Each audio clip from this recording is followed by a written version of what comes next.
the narcissist is delusional. They can't deal with reality the way it is. They can't deal with you the way you are. And they can't deal with themselves the way they are.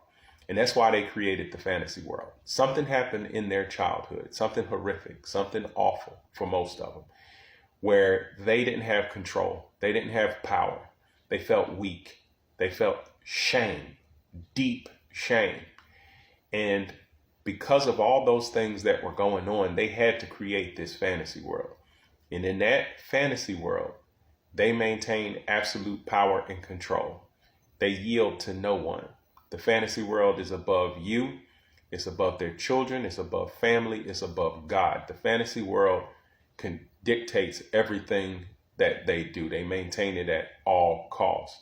And so when they love bomb you, that love bomb was the beginning of a conditioning process.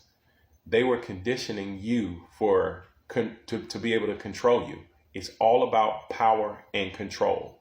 To be in a relationship with the narcissist is to be in their behavior modification program. They're going to condition you in such a way, train you, teach you, correct you, instruct you, so that you play the role that they've relegated you to.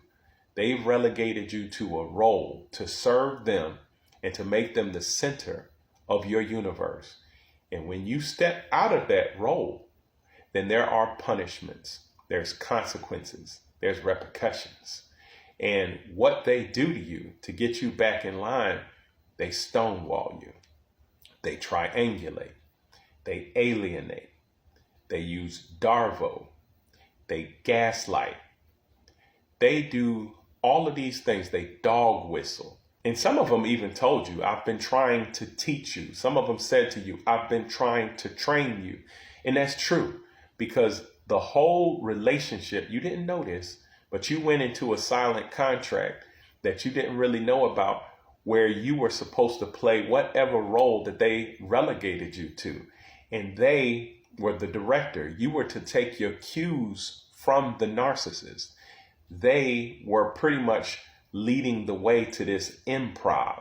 It's like an improv, like a play that you're in, and they're kind of leading the way and giving you these cues and these clues to what you're supposed to say and do next. And if you start to step out of that and you start to think for yourself and you start to say, well, no, I think we should go in that direction, and you disagree with them, then their whole fantasy world is not what they need it to be. And they need it to be that because they absolutely refuse to face reality and deal with themselves as they are and deal with you as you are.